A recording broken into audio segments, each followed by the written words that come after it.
Comment estimer le coût de la vie au Qatar avant de s'y installer ou avant en tout cas de venir y chercher du travail, avant de venir investir? Comment ça se passe? Quel est le coût à prévoir? Salam alaikum, je suis très heureuse de vous retrouver pour une nouvelle vidéo.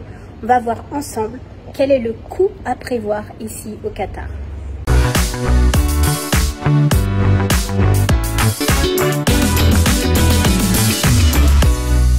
Quel est le coût à prévoir donc pour venir au Qatar?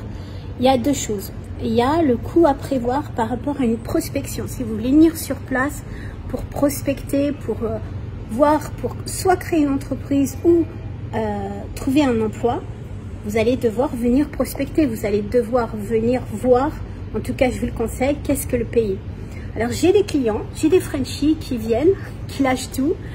Et grâce à notre super politique en France, grâce à la situation en France, qui lâchent tout et qui viennent directement s'installer au Qatar. Alors ils viennent directement. Hi, thank you. Ça c'est un des services du Qatar qui est exceptionnel. Au Qatar, il y a un service qui est juste exceptionnel et avec le sourire, ce qui est encore plus avantageux. Donc au Qatar, il faut venir s'installer. Il y a deux choses. Vous venez pour la prospection. Vous venez voir un petit peu comment ça se passe. Donc, prospection pour trouver un emploi ou investir dans l'immobilier ou un commerce. Vous allez devoir payer, bien sûr, votre billet d'avion. Je ne vous conseille pas de venir à la nage. Vous allez devoir payer votre billet d'avion. Par contre, je vous conseille plus de faire un stop par Istanbul. Vous divisez le coût du billet d'avion par 2. Ensuite, vous allez prendre un hôtel. Et vous allez avoir donc les frais d'hôtel, les frais de nourriture et le déplacement, le transport. Donc ça, c'est valable aussi bien pour la création d'entreprise que pour l'investissement, que pour investir ici au Qatar. Alors, un petit bémol sur la création d'entreprise, parce que si vous avez envie de créer une entreprise ici au Qatar, que ça soit pour bénéficier du visa résident ou des avantages fiscaux, puisque vous le savez, quand vous créez une entreprise, vous pouvez ouvrir un compte en banque pro et perso, et du coup mettre votre argent qui n'est absolument ni imposable, ni taxé, ni il n'y a pas de riba, il n'y a pas d'intérêt. Et en plus, la France n'est pas obligée de, à moins que vous déclarez vos revenus ici, mais voilà, personne n'est obligé de le savoir. Donc ça, c'est une chose, parce que nous, on se propose de créer, on crée une entreprise à peu près par mois. Et donc, on fait tout à distance. Vous n'avez pas besoin de venir dans le pays, juste au moment du work visa, vous devez rentrer dans le pays et ensuite on vous donne votre résidence visa. Donc la création d'entreprise, c'est quelque chose qui est à part. Si vous venez pour un investissement, donc si vous voulez investir dans l'immobilier, c'est la même chose. On s'occupe de tout de A à Z, on vous établit un plan, vous avez un ticket d'entrée, il n'y a pas de down payment et vous allez payer chaque mois comme un loyer, sauf qu'à la fin, l'appartement, sauf qu'à la fin, l'appartement, il est à vous, sans riba. Il n'y a absolument aucun frais de transmission à la personne que vous désignez.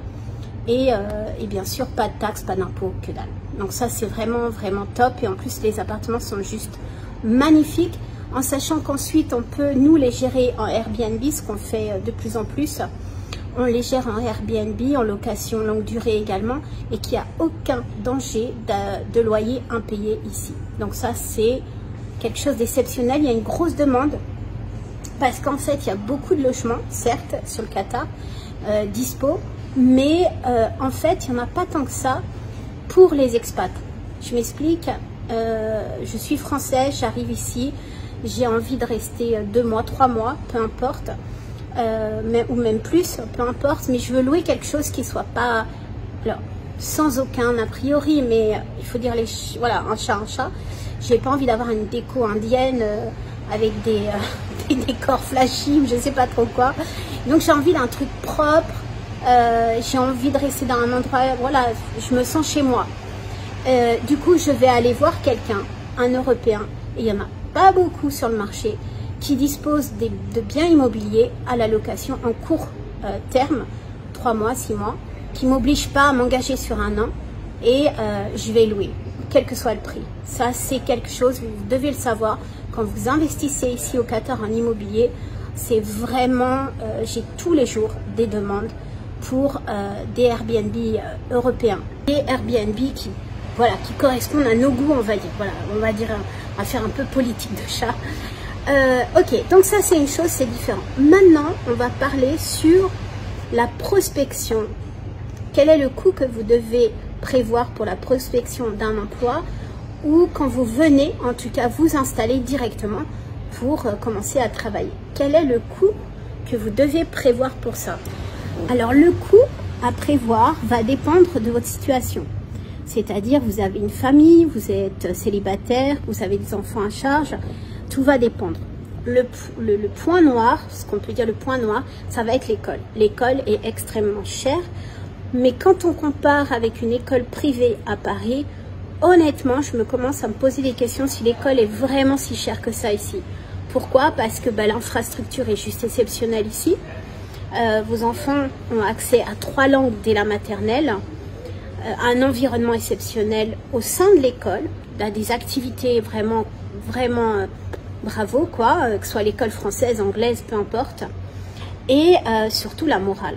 Au niveau de la morale, c'est totalement autre chose que ce qui est appris au niveau et ce qui est devenu un peu banal en France ou en Europe.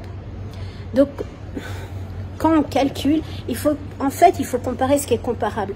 Et je dois dire que oui, l'école est chère, mais comparé à une école privée qui ne sera peut-être pas forcément à la hauteur, je trouve qu'ici, ça vaut vraiment le coup. Maintenant, il faut bien sûr avoir les reins solides, surtout si vous avez plus de 2 enfants. Ça, c'est un point. Ensuite, quel budget prévoir? Vous n'allez pas venir directement en résidence. Vous allez venir en hôtel-appartement. Et là aussi, ça va dépendre de quel genre de style de vie vous voulez immédiatement avoir. Si vous êtes très riche, vous voulez vivre le rêve qatari, vous allez immédiatement louer un super hôtel-appartement sur West Bay, sur Pearl, et vous en tirez pour à peu près 12-15 000 riyals pour 2 à 3 chambres. Franchement, c'est même plus 2 chambres que 3. Donc 12 à 15 000 riyals, vous allez avoir un hôtel-appart qui est top. Franchement, qui est top, ça, il n'y a aucun souci avec piscine, avec tout ce qu'il faut. Un bel endroit, et donc voilà, c'est ce qu'il faut prévoir par mois, juste pour l'hôtel-appartement, 2 chambres. Maintenant, si vous venez dans une idée de plutôt immigrer, refaire, je sais pas, partir à zéro, faire quelque chose, avoir une autre idée de l'immigration, parce qu'il faut savoir, hein, faut pas rêver, on est tous immigrés ici, il y a très peu d'expats. Un expat, c'est quelqu'un, je vous rappelle, qui est parti de son pays d'origine par un contrat de travail qui l'emmène sur le nouveau pays, Total, Advendis, etc. Donc, si vous... donc, en tant qu'immigré, vous avez le choix donc, de super hôtels. Après, il y a plein de choix.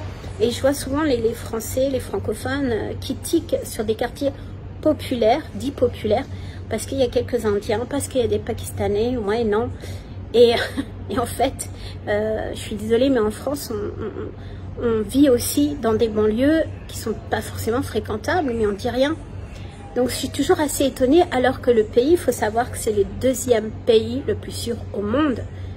Donc, il ne se passe pas grand-chose. Pour ma part, je vis dans un quartier populaire et j'y suis très bien. J'ai jamais eu un seul problème. Donc, un hôtel-appartement. Alors, justement, j'ai fait cette vidéo ici, dans cet hôtel-appartement, pour vous montrer. On est dans un quartier, on est en plein centre d'un quartier populaire. Juste pour vous dire, voilà, c'est quoi, et je vous ferai le tour d'une chambre, c'est quoi un hôtel-appartement dans un quartier populaire. C'est à peu près 3 000 à 4 000 riyals, un 2 chambres.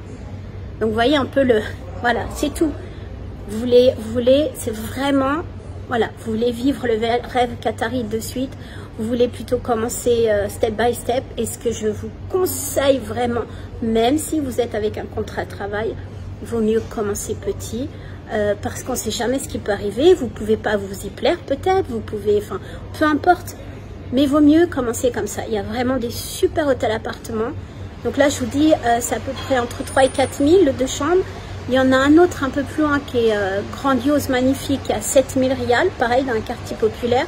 Je vous ferai une vidéo également. Et ce sont des hôtels-appartements avec piscine, avec gym. L'hygiène est correcte, les gens sont adorables. Donc il n'y a pas du tout à avoir peur ou à craindre. C'est pas du tout un hôtel à Paris miteux, quoi. Donc ça, c'est à prendre en compte. Vous avez l'avion, vous faites en direct, Qatar Airways, vous payez le maximum, et vous arrivez sur Pearl où vous payez le maximum. Il faut savoir que sur Pearl, donc ici, il n'y a pas de laverie automatique, entre parenthèses, c'est un business à faire.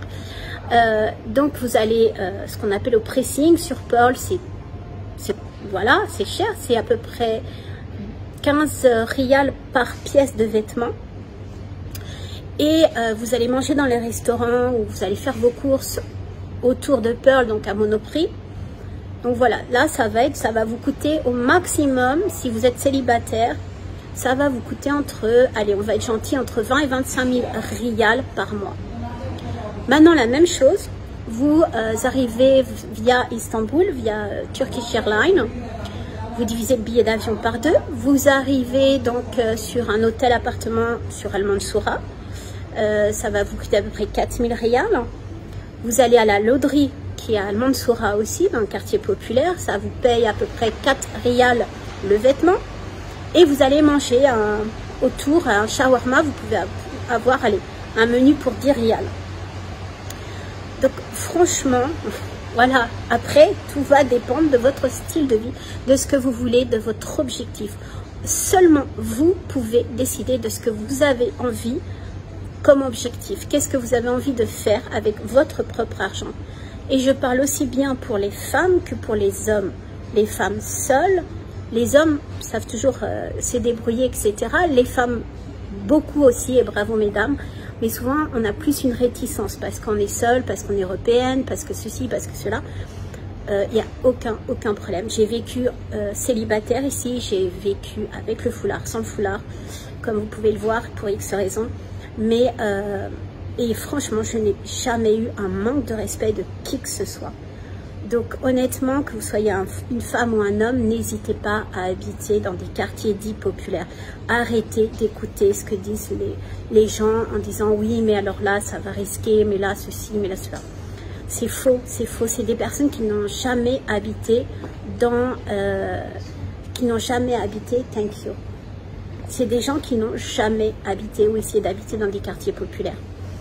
Donc voilà ce que je peux vous dire. Combien il faut prévoir, combien de temps.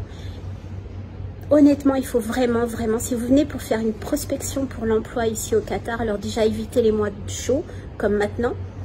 Juillet, août, c'est vraiment pas possible. Vous allez dégouliner et les gens partent. C'est vraiment, c'est très calme. Il y a très peu de recrutement pendant cette période. Et c'est pas l'idéal pour côtoyer des gens. Au mois d'octobre, on fait un mastermind. Ça veut dire quoi? C'est un séminaire, vous pouvez voir sur notre site internet, parce que tout le monde sera rentré et ça s'active beaucoup au mois d'octobre. Pourquoi? Parce que les gens qui sont partis en vacances, qui ont eu d'autres propositions, ou les conjoints pendant les vacances qui ont eu des propositions, ou pour X raisons qui ont besoin de rentrer dans leur pays d'origine, souvent les conjoints suivent.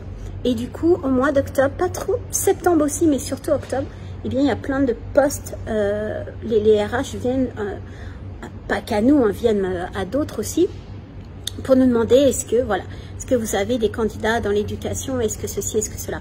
Ils viennent à nous souvent parce qu'ils ont besoin d'une expertise française ou de la langue française. Donc, ils savent qu'on est spécialisé depuis X années et c'est pour ça qu'ils viennent plus spécialement à nous pour certains postes ou des entreprises de managers français. Mais en tout cas, octobre, c'est l'idéal et on a choisi de faire ce mastermind justement au mois d'octobre. Et dans ce mastermind, si vous lisez le programme, vous allez voir qu'on va parler justement de ces fameux coûts, que ce soit l'école, le logement, on va vous donner plein de tips. Il y a des gens qui vont venir vous aider, il y a des intervenants des écoles, des intervenants des logements, des intervenants d'emploi, d'investisseurs. Enfin, vraiment, ça va être intense. Ne venez pas. Alors, j'ai des inscrits qui me disent oui, mais j'ai envie de venir avec femme et enfants. Vous n'allez pas beaucoup être libre pour eux parce que je vais vous coller H24 parce que c'est vraiment intense. C'est vraiment intense. Vous venez pour ça. Vous venez pendant 6 jours et c'est 6 jours intenses. Donc voilà ce que je peux vous dire sur la prospection. Quel est le coût pour venir vivre au Qatar? vraiment, la première des choses à vous demander, c'est quel est l'objectif dans mon immigration. Est-ce que je viens pour m'éclater pendant un an et voilà, j'ai nos limites en budget et je veux me faire plaisir? Est-ce que je viens pour donner un avenir à mes enfants et du coup, et on va tout calculer, on va faire ça step by step et puis petit à petit, on va faire son nid. Je suis un célibataire qui a envie de s'éclater, je suis une famille. Quel est votre style de vie? Quel est votre objectif? Pourquoi vous venez au Qatar? Et ensuite, vous allez pouvoir, bien sûr, créer ce budget. Parce que souvent, je vois les demandes sur les groupes dont Français à Doha en disant est-ce que j'ai 15 000, est-ce que ça me va et tout ça. Il n'y a que vous qui puissiez répondre à cette question. Parce qu'on peut vivre au Qatar avec 10 000 rials, on peut vivre au Qatar avec 100 000 rials. Honnêtement, vous connaissez mon histoire. Et honnêtement, je crois que je suis passée par un peu toutes les phases. Et tant mieux, alhamdoulilah, parce que j'ai pu justement me mettre aussi à la place des gens. Et surtout apprécier la valeur quand j'étais au top. Quand je suis redescendue, quand je suis revenue. C'est ça la vie. C'est ça la vie. Et en fait, j'apprécie beaucoup plus maintenant les quartiers populaires. J'aime beaucoup Pearl, j'aime beaucoup West Bay, j'ai vécu à West Bay. Mais pourquoi les quartiers populaires aussi? Parce qu'on voit les vrais gens. Enfin, moi, je trouve qu'il y a, voilà, c'est des gens qui vous parlent, qui sont adorables, qui sont indiens, oui, qui sont pakistanais, oui. Et alors, je veux dire, enfin, on parle de racisme en France et en fait, on reproduit la même chose ici. C'est ça qui est hallucinant. Pas tous, hein. Mais je trouve que, voilà, j'ai oublié un poste important, le transport. Le transport. Alors, le transport, vous avez plusieurs choses. Vous avez le métro, vous avez le bus, vous avez Uber. Et vous avez donc, au départ, vous n'allez pas forcément acheter une voiture. Vous pouvez, mais si vous n'avez pas forcément de gros moyens ou vous ne voulez pas claquer tout d'un coup, vous pouvez louer une voiture. Alors, qu'est-ce qui est le mieux? Pourquoi? Comment? Moi, je vous conseille de louer une voiture. Pourquoi? Parce que le métro est génial, il est excellent. Franchement, il est excellent, le métro. Mais si vous avez envie de vraiment découvrir le pays, de bouger beaucoup, vous allez être quand même contributaire du métro. Des horaires, etc. C'est un peu pénible. Pareil pour Uber. Uber, ils sont excellents, les Uber. Vous avez une application, vous bookez un Uber, il vient immédiatement, le prix est net, ils sont propres, enfin, il n'y a rien à dire, vraiment. Par contre, c'est pareil, il faut sortir tout le temps de l'argent, il faut booker le Uber. Alors, on va dire, la bonne chose, et j'utilise beaucoup Uber, la bonne chose, c'est que vous n'avez pas de problème à vous garer, ça c'est top. Et la voiture est toujours climatisée, c'est top, surtout en été. Mais quand même, vous êtes quand même aussi tributaire d'un taxi, d'un Uber. Location de voiture, c'est à peu près, allez, il faut compter à peu près 1600 rials par mois, si vous la louez pour le mois, et vous allez partout. Le pétrole, c'est rien du tout, l'essence. Et puis vous allez partout. Vous êtes libre, vous faites ce que vous voulez. Vous allez dans les coins reculés si vous voulez, dans le sud, dans le nord, à la plage, enfin voilà. Moi, je vous conseille vraiment plus de louer une voiture. Mais vraiment, si vous n'avez pas le permis de conduire, il n'y a aucun souci. Uber, c'est top. Métro, c'est top, mais il ne va pas partout. Donc, voilà ce que je peux dire pour le poste aussi de transport. J'espère que cette vidéo vous a été utile. En tout cas, moi, je vous dis à très vite. Et j'aurai grand plaisir de vous retrouver pour le mastermind donc, qui a lieu au mois d'octobre. Pris en charge CPF. Ça c'est important aussi de le souligner. Et à très vite pour de nouvelles aventures.